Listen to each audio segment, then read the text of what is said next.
a baby who has come to be known as Baby Moses.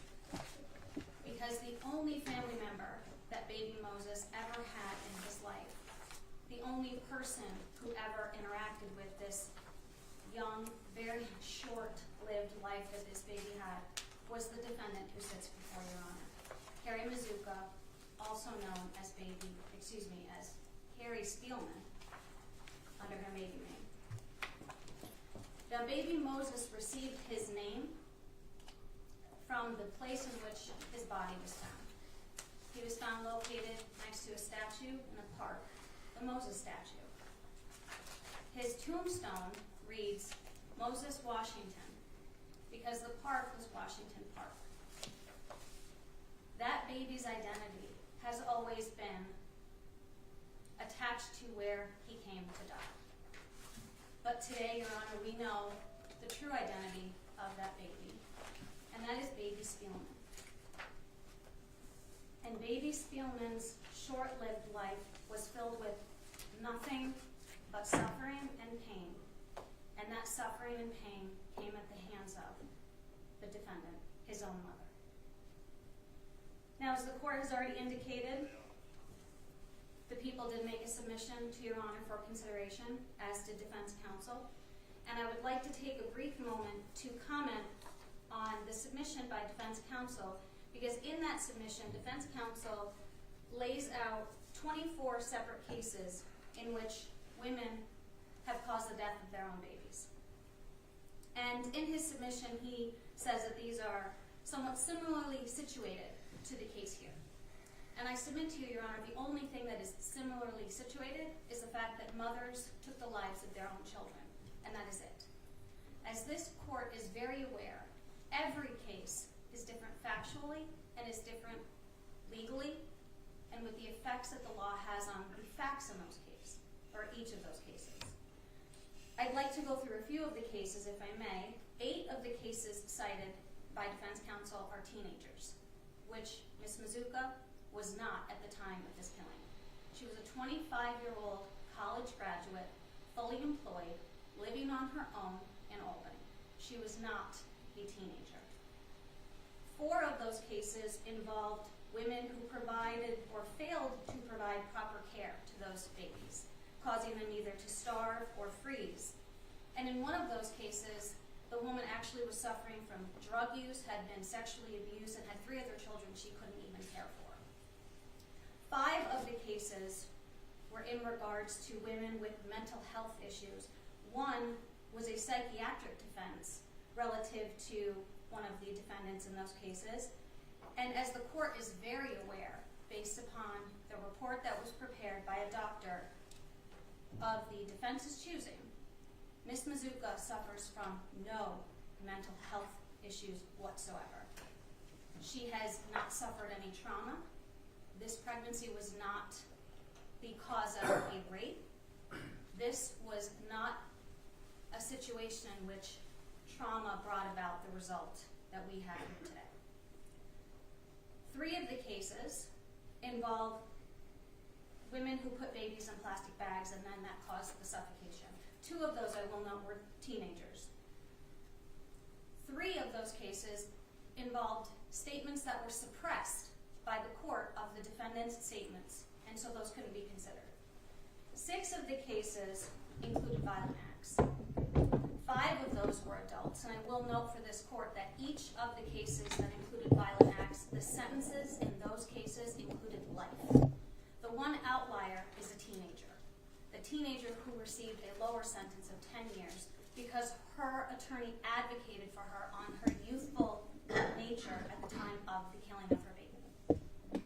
And I point all of these out to you, Your Honor, because what you have to do in the position you are now in is decide the appropriate sentence for Keri Mazzuca based upon the facts and circumstances of this case and this case alone, not the cases of other jurisdictions and places outside of even New York State. Ms. Mazzuca actually wrote you a letter, and in that letter she states, "I do not want to rehash the events of September 6th, 1997. You know them." And you do, Your Honor. You know all of the facts and circumstances. You've had a chance to review the grand jury transcript. You've had a chance to review the submission by the people. And you've had a chance to review the letters that were written by members of law enforcement who were involved in this 27-year investigation. You know the facts and circumstances. Keri Mazzuca doesn't want to admit to you, Your Honor, her actual involvement in what she did. And there is one very telling component that I have learned throughout the course of this case. And there's an old adage that says the truth never changes. But with Keri Mazzuca, she panders to her audience. Depending on who she's speaking to is what she provides details in accordance to. I will give her grace for denying to her own family, to her parents, to her friends, that she smothered this baby and that she set this baby on fire. I will give her grace for denying that in every jail call she made with them. I fail to understand why, when she's speaking to a doctor who is evaluating her to determine whether or not she has extreme emotional disturbance and denial of pregnancy, that she wouldn't be completely forthcoming. Now, the doctor in the report indicates that there were some discrepancies between what Ms. Mazzuca told the detectives and what Ms. Mazzuca told her.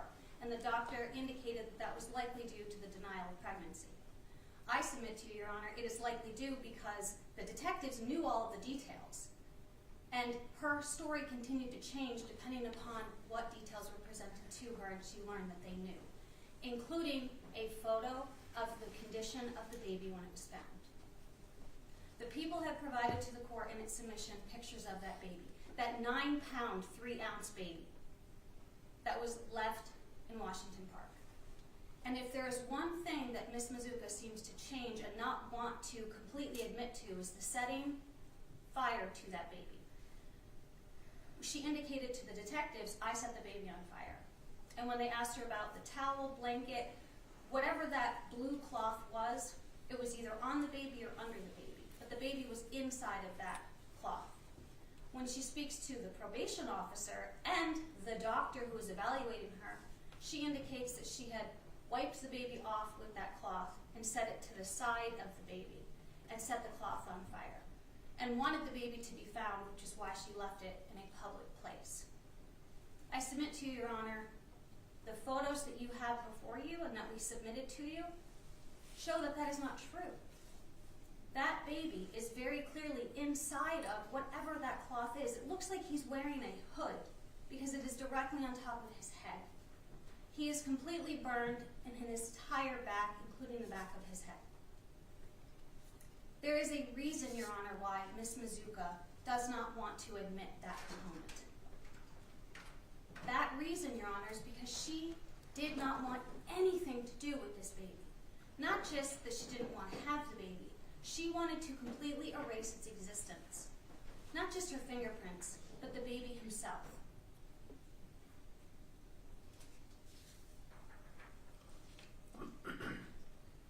Now, Your Honor, the probation officer in this case had an opportunity to meet with Ms. Mazzuca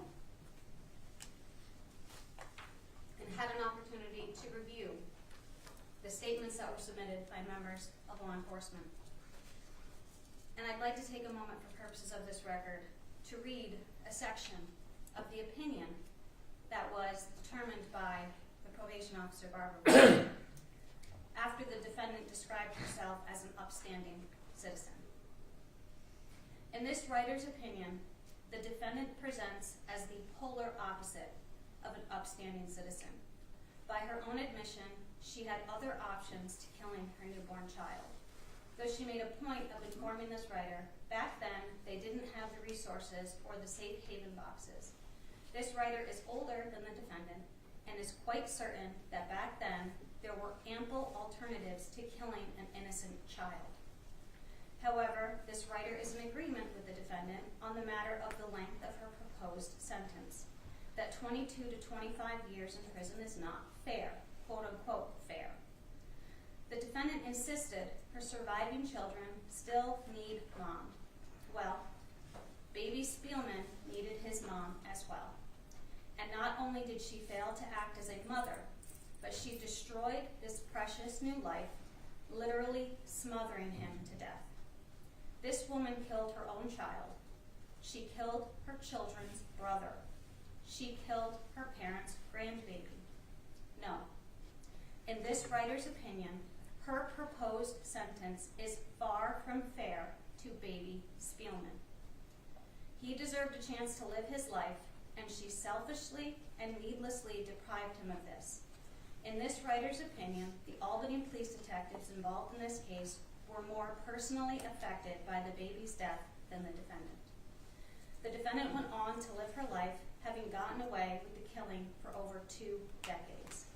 If she had not gotten caught, this writer is confident that this horrible crime would have remained unsolved. A spontaneous confession by the defendant was not likely to come.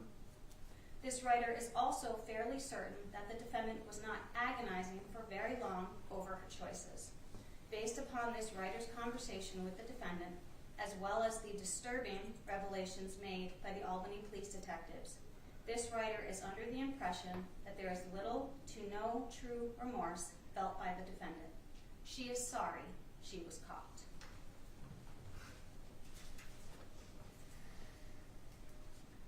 Your Honor, baby Spielman would be 27 years old today if he were still alive. He was never able to celebrate those years, but his memory was carried on through the incredible work of the detectives and law enforcement that sit in your courtroom, who took 27 years to determine exactly what happened to this child. And but for their work, it would have never been solved, and this baby would have continued to be baby Moses instead of now baby Spielman. I ask you, Your Honor, today, let's celebrate baby Spielman, and let's give him the justice that he deserves, and the only appropriate sentence that the court can impose is 25 years determinant, followed by 5 years of post-release supervision on the manslaughter and the first-degree plea, and 1 1/3 to 4 years to run concurrent on the tampering with evidence. Thank you, Your Honor. Thank you, Ms. Plain-Lewis. Mr. Safranco, do you wish to address the court in regards to sentencing? Yes, Your Honor, thank you. Judge, as you know, this is a tough case for everybody involved, for the court, for the people, and for the defense. And whatever sentence you impose today is a harsh, significant, and a fair sentence. And no one, Judge, wants to be judged on their worst acts or actions. But that's what is happening today, and frankly, deservedly so. I did submit you several cases, and I did put in my sentencing memo that every one of those cases could be distinguished, aggravated, or mitigated. It was not meant to impose or any way infer that the proposed disposition in this case is not fair or that she deserves a less sentence. Judge, if you took 100 people and asked them what the appropriate sentence in this case is, I'm pretty confident you would get 100 different answers, ranging from nothing all the way to death and everything in between. Neonaticide happens, and frankly, scarily happens more times than one would think, approximately 77 times a year. The fact that there are no underlying mental health conditions is consistent with Dr. Haddish-Friedman's expert report that what occurred here was done under an extreme emotional disturbance. And I am comfortable and confident to the court that had we gone to trial, I believe we would be up in the same spot, having you sentence Ms. Mazzuca on a manslaughter charge to what she pled guilty to. She admitted her guilt to you. She admitted her guilt to the probation department. She admitted her guilt to Dr. Haddish-Friedman. I know that there's some talk within the probation report and the district attorney's comments that Ms. Mazzuca's statements were made solely to try to convince you to give her a lower sentence. And Judge, I can tell you that several members of her family and those that wrote letters of support are here today.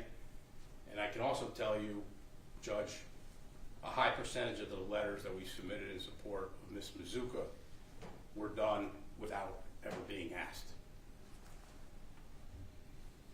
So Judge, you have a very difficult job today. This is a tough case no matter what sentence you give, whether it's the 25 years or you do show some discretion. And it's hard because living an otherwise good life and an aberration deserves some credit.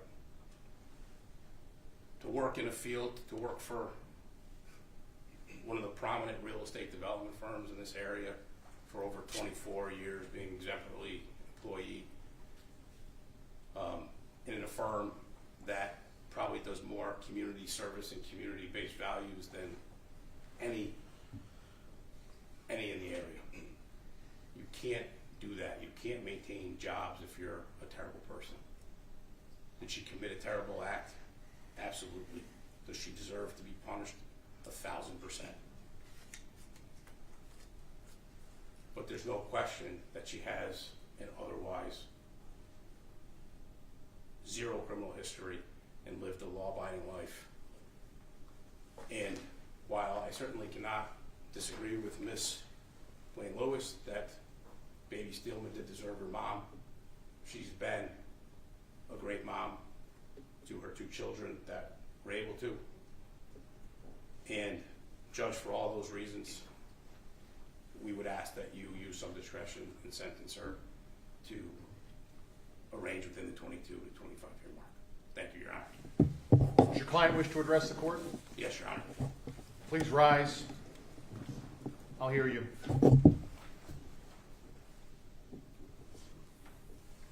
Your Honor, first I want to say I'm sorry.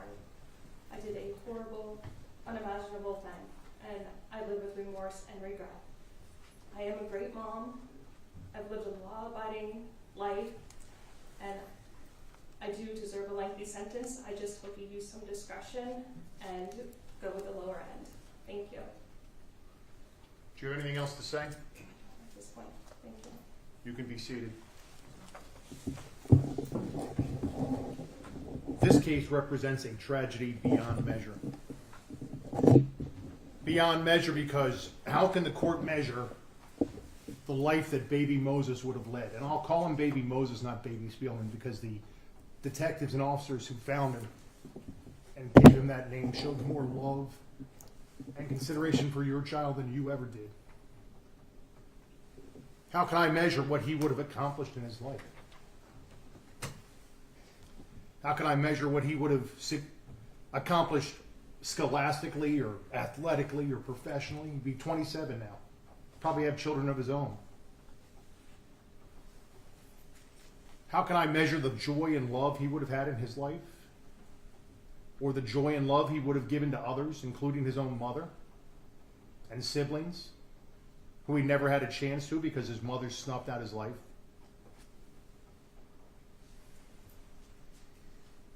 It's a tragedy beyond measure because how can I measure the fear and panic that a young mother, you, must have felt as you delivered this child without having shared your pregnancy with anyone else in the bathtub in your apartment?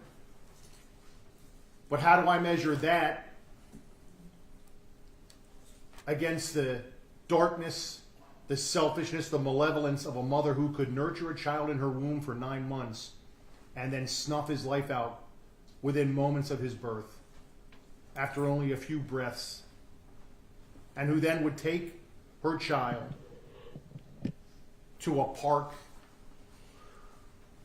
and cover him with some sort of blanket or cloth and set that cloth on fire in an attempt to obscure her responsibility, not only for her crime, but for that child, for baby Moses himself.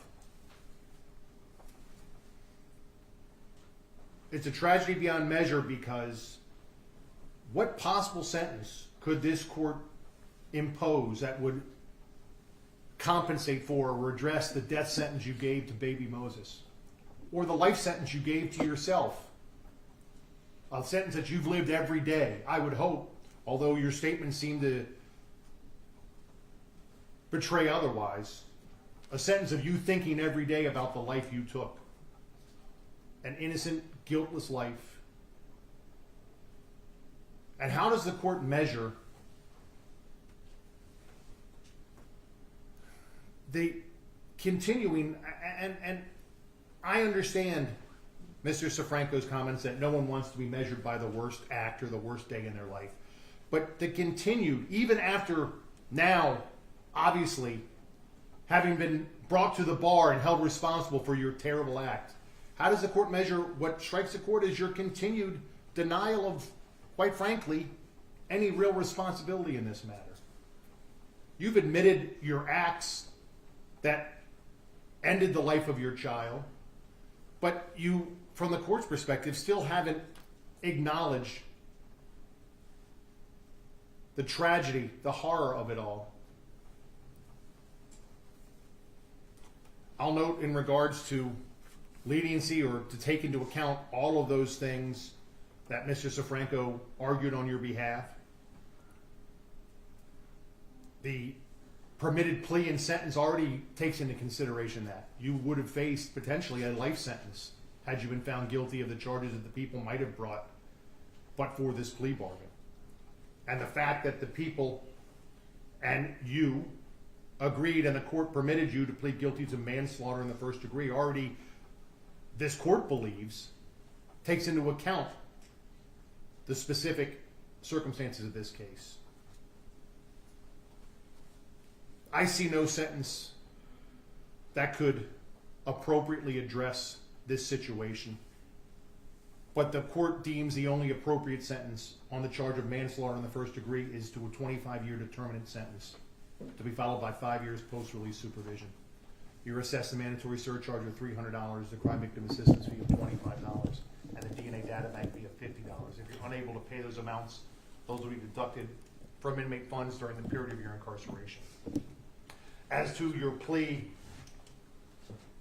and sentence for tampering with physical evidence, the second count of the indictment you're charged with, you will receive a 1 1/3 to 4 year indeterminate sentence to run concurrently with or at the same time as the sentence you've received on your manslaughter in the first degree conviction.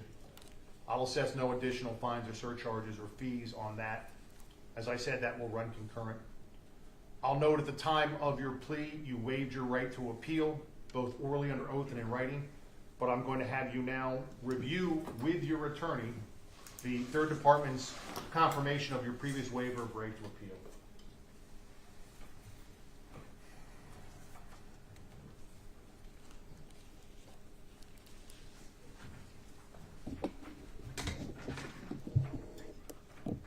Mr. Safranco, please review that document with your client. Thank you, Your Honor.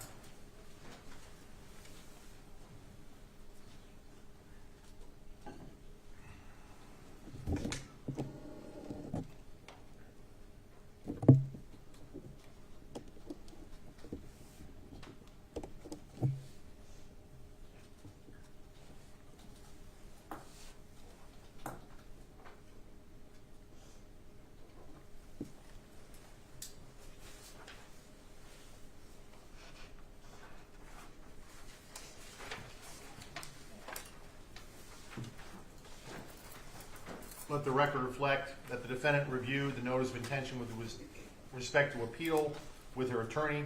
She then circled, "I do not wish to appeal," and she signed the document. Mr. Safranco co-signed it. I'll make that part of the court record. People, anything else at this time? No, Your Honor, thank you. Mr. Safranco, anything else on behalf of your client? No, Your Honor, thank you. Court stands at adjournment.